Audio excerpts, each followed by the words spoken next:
In this video, I'm going to show you how to download and install Bloody Hallowfest on your PC or laptop. First, we need to download the Steam app. Open your Google Chrome and search for store.steampowered.com. Link in description. Click on the Install Steam button on this page. Once you've done that, at the top right corner of your screen, click on the .exe file and open it.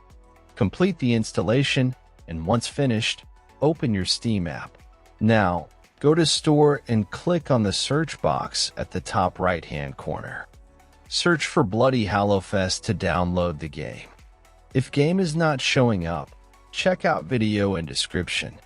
Else in drop-down menu click on Bloody Hallowfest.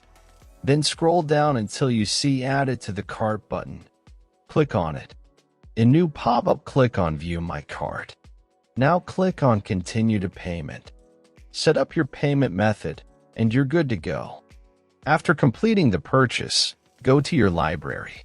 You can use the search box to find game you just bought or navigate directly to the games category. Next step I will show on Game I Own. First, click on the game you want to play. Now click Install. Complete installation process. When installation completed, click to play, and that's all. Thanks for watching, subscribe and help reach 1,000 subscribers mark so I can make more tutorials.